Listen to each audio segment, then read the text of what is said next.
welcome to our November episode of Silver Linings Talk Show. And today we have with us Jackie Baldwin, a financial advisor, but so much more. Jackie brings a comprehensive strategy to her approach to financial planning, focusing on the entire family and their goals and dreams. She serves on numerous professional boards and spreads her knowledge through speaking engagements and community outreach programs. You can find her active in her community or kayaking on the Connecticut River with her puppies. Which we get to talk more about. Yes. Oh, I love that so much. Welcome to the show, Jackie. We're thrilled to have you with us. Oh my goodness. Thank both of you for inviting me. I am a huge fan of this show, so I cannot even believe that I'm sitting here on set with you. Aww. I watch every episode. I can't wait for it to drop. So I love your show. Oh, thank you. We're so excited you're here at the table with us. That means a lot. Absolutely. It really does. That's not why you're on the show. No, because I don't think I had really told you that completely. You did. No, You did. no. So thank you for sharing. And we just wanted to kind of start with our lovely decor, and one of the things that we wanted to make sure was on the table was a coffee pot and coffee beans, because there's a fabulous story Yes. to start with. Yes. With coffee and you. I know. I saw this and I feel like I'm home. It's wonderful. So I grew up with 5 older brothers, and so my mom was an avid coffee drinker. And so, you know, when you go to these events and you see those big silver urns that hold at least 40 cups, we had that going in our house every day. Oh. So every morning I would wake up to the warm aroma of, and hearing that percolator going with the warm coffee. I've been drinking coffee since I was 4 years old. So this much coffee, this much milk. Now I've reverted to this much coffee and this much milk. But coffee was something that was a connector in our house. And so whether you were having a good conversation, a difficult conversation, it didn't matter. It was always over a cup of coffee. And so coffee has been one of those things. I love it. It's the smell, it's the whole sensation, and that warm connection. And so after I had married and moved out, I would call my mom and I'd say, "Do you have time for a cup of coffee?" And so we would just have coffee over, over the phone. And if you ever popped in, she always had a pot of coffee going, or could start it right away. And you have a beautiful photo of you with a coffee mug that we just wanted to share. Right, and that was really important for me, because coffee is that connection, that warmth. And a lot can happen over a cup of coffee. And I've now incorporated that in with my children. So my boys have been drinking coffee since they were little. And so there'll be times where my son will call me and say, "Are you on your way home? I got a fresh pot of coffee brewing." So we'll sit down, have a cup of coffee, and catch up. So it's so much more about, it's more than just the coffee. It's about sitting down and having connection. Yes. Because there's a warmth. It's there's a warmth.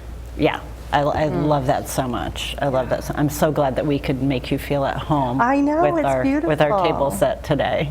But I just want to add to that, you had just also discussed how you brought coffee into other people's lives with your family-owned airport at Goodspeed. Yes, yes. So when I was growing up, my dad had served in World War II and was an aviator. And so he also was an instructor. So when I was growing up, we ran the Goodspeed Airport, and we had 4 airplanes and ran a flight school. And so my job as the little young lady was to go and serve coffee. I love that. Coffee, The coffee connector. always, coffee to all the students, because as they were waiting for my dad and my brother to come back with students and airplanes, the next students would be waiting. And so my job was to entertain them and to keep them fully coffeed up and ready to go. So, yeah. That's awesome. I love that. I love that story. So you have so many wonderful stories. So to go along with, for people who don't know where Goodspeed Airport is located, is right on the Connecticut River, and it's really beautiful. So you also have such a strong connection to the Connecticut River. Oh, yeah. I do. So in between my serving coffee and entertaining students, when there was nobody coming, I could carefully cross the runway. Because if anybody's ever been to that airport, the runway actually parallels the river. And so I'd have to carefully cross the runway, and then I would go hang out at the river. And, you know, as a young girl, I'd watch the boats, and I would make up stories about, you know, where they were going and what they were doing. And I would watch the ducks on the river, and sometimes I would take a leaf and I would drop it in and chase it down the river. And I got to watch the bridge go up and down, and the river just became this really peaceful place, but it also carried big dreams for me, because I imagined what would it be like to be on that river and let that river carry me down, and what kind of stories would I have. Oh, I love that. Yeah. Yes. So that kind of brings you to a place in adulthood now Right. where you're on a new adventure. Can you tell us about your adventure on the Connecticut River and what you're doing? I would love to. I'd love to talk about this. And should we, as we do that, let's maybe show some photos that you brought, which can really help highlight your journey. So tell us what you're doing. So what I'm doing is, it started 7 years ago. I found myself in a marital change, and I was really just needing to go places where I could feel calm. And so in addition to the Connecticut River being from my childhood, much to my amazement, I moved to Middletown and lived for 3 decades in Middletown, and brought my children to the river so that they would have those same experiences. Then they rode on the river for crew. And so I thought, it's about time for me to get on the water. So I had my 85-pound yellow lab, and I wanted to go on the river, but I couldn't maneuver a hard body by myself, a tandem. So I researched, and I got myself an inflatable kayak, and we started going out on the river. And I said, well, all right, I might as well make a purpose for this, so I'll paddle the entire Connecticut River just in Connecticut. Well, when I was almost done with that, I thought, by golly, I'm going to paddle all 410 miles of it. Oh, that's amazing. So that's what we've been doing. My dogs. So what is this first photo? So this is a photo of where I had camped on an island in Connecticut. So in Connecticut, the islands were flat. Now that I'm in Vermont, they're not. You can't camp on just any old island. But with this was an island, and it was the morning where I woke up, got out, was having breakfast with my dogs, and getting ready to pack up and go back out on the water for the day. Nice. So it's very peaceful, as you can see. Yeah. Yes. Very nice. I thought this picture is like This amazing. is not photoshopped, by the way, This is in the amazing. least. This is just off my camera. I got up, and the water was as flat could be. As you can see, bright sun, and it was gorgeous. And I thought, this is going to be a great day. Wow. Oh, let's go to the next shot. Oh, there he is. So here's my inflatable, and there is my 85-pound yellow lab Baxter. And you know, we are self-sufficient. So we have our tent, our cooking, our food, everything is all on there. I don't, when we stop, we're just off the side of the river. Okay. And as you can see, he has his life jacket on. Even though he can swim, you never know. He's got to have his life jacket. Right. Absolutely. This is a map of one of the segments. So I'm doing segment paddling of all 410 miles. Okay. And so this was a map of a portion of the river that I was doing at that time. So yeah. And there's our tent. This is another location where we had camped. And so there's our tent. That's my seat, which I can take out and enjoy. So double duty. Yes. And here is Baxter just chilling out. I'm making dinner, and he's chilling. I get to do all the cooking. He's waiting patiently. You do all the work. I do all the work, and he's my protector, though, I will say. Yeah, he's a sweetheart. Nice. And I do have also a white Havanese now. Oh, and here's our stove, so we're cooking dinner. Well, I'm cooking dinner. And coffee pot, see? Did you see the I coffee saw pot? the coffee pot. Cannot not have a coffee pot. And here's my little white Havanese Lulu. A good friend of mine passed away. Her family wasn't able to take her, so I adopted her. And she has acclimated perfectly to the boat and keeps up with the big guy. Oh, I love that. And so we've paddled about 210 miles of the Connecticut River, and so we have a little over 200 left. And it's all, heading up to it. The source is actually right at Canada. Wow. And it's sourced from the Connecticut lakes, which is where it's getting the name. So, Amazing. yeah. That is so cool. And here they are. Look at them. They're having a blast for sure. And you can see Lulu's paws are muddy from getting out onto the bank. So they're really sweet, and I love having them with me. Wonderful. Yeah. What an adventure. And it is an adventure. It isn't all, easy like that. Yes. Yes. That could probably lead into the next segment. You kind of pointed out that beautiful shot of the clear water, and I saw your mind going somewhere. Oh yeah, I around the know- bend. Yes, I know that rivers can be unpredictable, and talk to us a little bit about how this kind of relates to what you do for your business. Well, first, your book. Oh yes, the Yes. book. Oh yes. Yes. So sorry. How this relates to the book.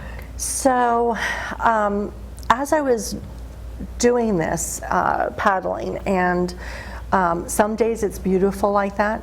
That particular day where the water was beautiful and totally flat, within an hour, I literally had paddled around that bend, and motorboats were starting to come out. The wind was picking up, and for the next 12 hours, I was battling it. And it was really actually quite dangerous. It's like riding a bicycle on the highway in rush hour traffic, being in a kayak when everybody and their brother is out on their boats having a great time and creating wakes and all of that. And so I started relating that to life, because we can be going along and everything is beautiful and the water is calm and everything is joyful, and then bam, you can turn around that corner and hit the worst challenge in your life. And I found that by going through these challenges, I had a couple of choices. The one really wasn't a choice. I couldn't really give up because my car was parked miles down the river. There was no town for me to just pull off. I had to keep going. I had to dig deep and get that courage up and strength and say, I can do this. I can push through and make it. And when I get to the other side, there will be flat water again. I just need to get there. And so that's really relating it to life. So I decided I would write a book about my challenges and experiences on the river and relate it to life. And it's called The Bend in the River. And it's not quite done. It was supposed to be done in 2021. And then I too had a family crisis occur. And so life happens. Right. And I realized the book wasn't done yet. That's why it wasn't ready to be launched at that time. Oh, I love that so much. And can you highlight a little bit about kind of preparation for those rapids, so to speak? Sure. So the key is to be as prepared as you can. Sure. As a pilot, my dad always taught us to be as prepared as you possibly can by eliminating as many of the known risks as possible. Because when you eliminate those and then you prepare in the event that there is something that's going to happen, you are as prepared as you can be to handle that. It may come as a surprise, but you're prepared to do it. Were you always prepared in that kayak, I guess is what I was getting at. Oh, no, there were times where I was not, and I learned from that, and I learned what did I need to bring next time. Yeah, for sure. Yeah. And as you're talking, it sounds perfect for what you do for work. Yes. About being prepared and being aware of as many known things as possible. So how does your experiences on the water influence, help as a financial advisor? Well, it's perfect. And I wouldn't have ever guessed that until, I started really thinking about these things and looking at it from that perspective.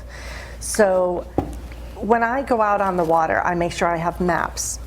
I have an emergency backup plan so that if I can't make it to my car, how am I going to get off safely and get to safety? I have provisions to keep me going. And so forth. And so with that, when I'm working with a client to help them, they're trying to make sure that they're prepared for whatever goals they have in life. And who knows what that could be. They're going to come to me with anything from, I just need to get out of debt, I'm a mess, I need to get back steady, I need to get out of these choppy waters, to I have a goal of accomplishing 410 miles on the river, which is I need to be able to retire. And so what we do is we really work together in mitigating the risks so that if something should happen on your way to accomplishing that goal, we've covered that risk. You have your PFD. You have your provisions, you have that backup plan, that emergency plan. And then if you never need it, great, but at least it was there. And then we keep moving forward in accomplishing all of their goals. Great. And so that's kind of how I relate that. It's like perfect. It's so fluid. Like a river. Like a river. Oh, for sure. I love that, but I'm sure it's not always easy to get people to see how they need to put these things in place. And what do they need to put in place? Right. Right. So, we are called B&L Financial Architects. And it's because I'm going to shift analogies a little bit, and that is that we help our clients design, build, and maintain a solid house, a financial house. And so oftentimes people want to get right to the fun part. They want to start picking out the faucets and the tiles and all of that. But if we don't have a solid foundation to put the house on, the house will crumble. And so we need to get them into place and having provisions if they should become sick or hurt or die. How are we going to get that plan in place? So we need to have insurances to cover those. We also need to know that if something happened to them, they need to have a power of attorney in place, because if they aren't able to transact business while they're living because they became incapacitated or whatever, they need to know that somebody that they trust is going to be able to act on their behalf. And then they also need to have a health power of attorney, because if they are in the hospital in an accident and they're not able to advocate for themselves, they need to know again that there's somebody who knows them that can act on their behalf. So those are two key things, but they're things that people don't like to talk about, because we don't want to talk about not being able to advocate for ourselves and being in those situations, or have life insurance because we aren't going to be here with our loved ones. Yeah. So it's really important to have all of those things in place first, because if they're not, you could have the best plan in place to get you to your goal, and if something comes up, it can be very catastrophic. You kind of liken it to what you were talking about with Baxter's life vest. Right. It's like he can swim, but so how do you communicate that to your clients? I mean, I can imagine that sometimes there's a certain resistance. There is.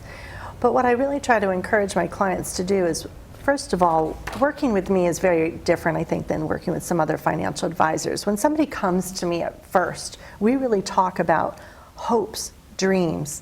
What are your fears? What keeps you up at night?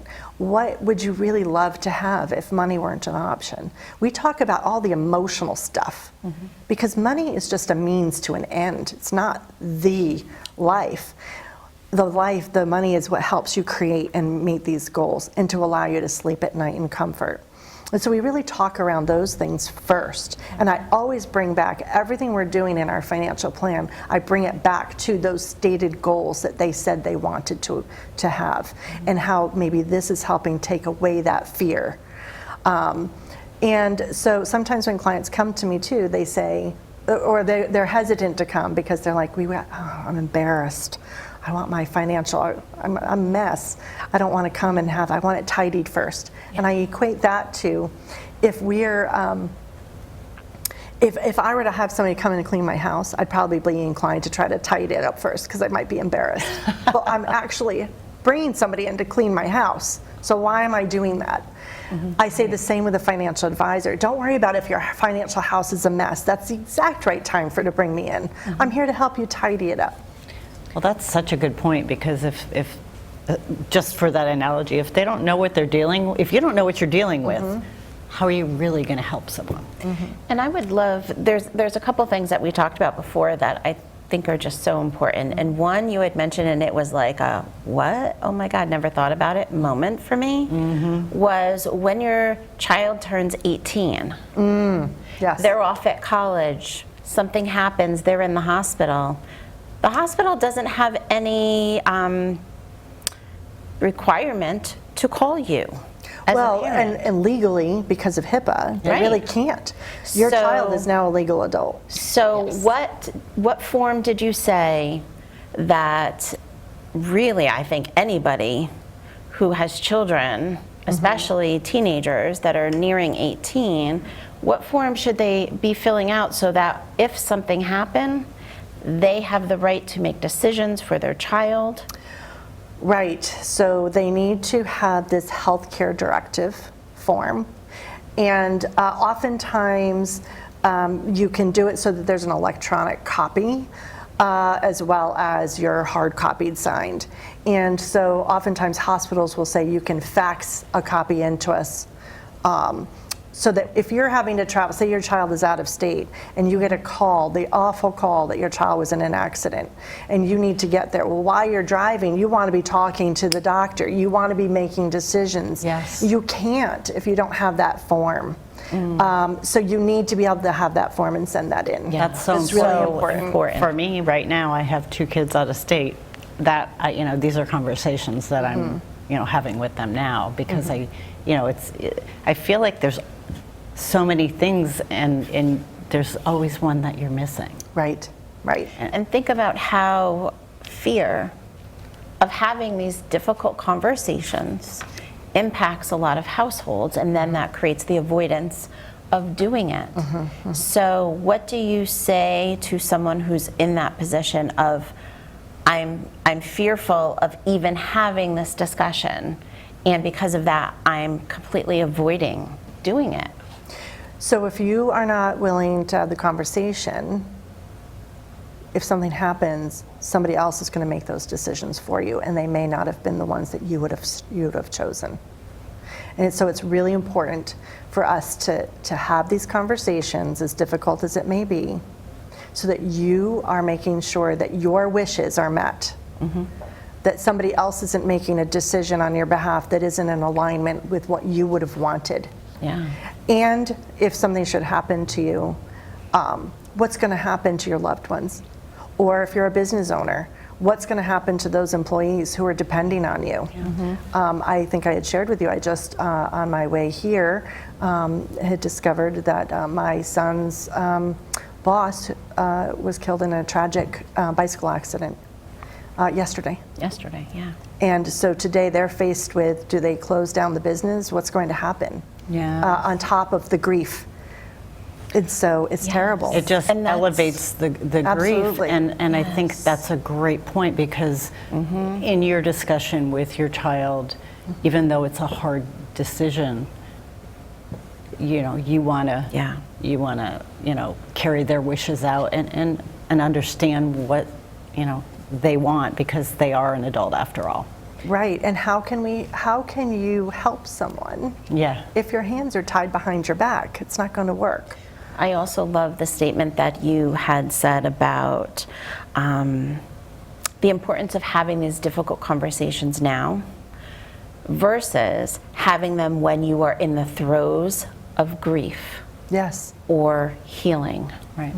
I mean, there's a huge difference. No, there definitely where you're is. able to think clearly, you're able to, make those rational decisions. You're able to even comprehend what's going on, because otherwise it may be just so overwhelming when you're in the throes of things. Yes, and also options. If you have a plan in place, you have options available to you. If we're waiting until the emergency happens, your options are limited. Well, I have to say, what I love about this is the analogy of the river just flows right along with exactly what you do. Yes. I love that you have your kayak with all of your options. Yes. And your coffee pot, because that Oh, that coffee cup, yeah, that comes with that is in the fact that you're halfway on your journey to completing the whole Connecticut River, which is amazing. And I'm already figuring what river am I going to tackle next. Awesome. Well, I can't wait to hear more, and I love that you showed those pictures. Important. How can someone connect with you? What's the best way for them to connect with you? So the best way really is you can give me a call, 860-500-0051, or just reaching out to me. We'll have Do you a have cup an of email? coffee. I do, and it's Or a website or something? My website is www.blfinarc for B&L financialarchitects.com. Awesome. And you'll find a lot of tools and resources on the website as well. And you were saying you'll have the... And we'll sit down and have a cup of coffee. Have some coffee talk, right? And if you don't, coffee I have chat. tea too, yes. I love that. Well, thank you so much for being here, and I think sharing such important information for everybody. Thank you. And just amazing how everything is so aligned with what you do and then how you bring it into your work with clients. Thank you for being here and just Thank you for allowing me to share. Appreciate Yes. it very much. No, you're such a valued member of our community, and we're so thrilled that we could share you with the community I'm grateful. Thank of you. Silver Linings. Yes. Thank you so much. So we will see you all next time. Have a cup of coffee.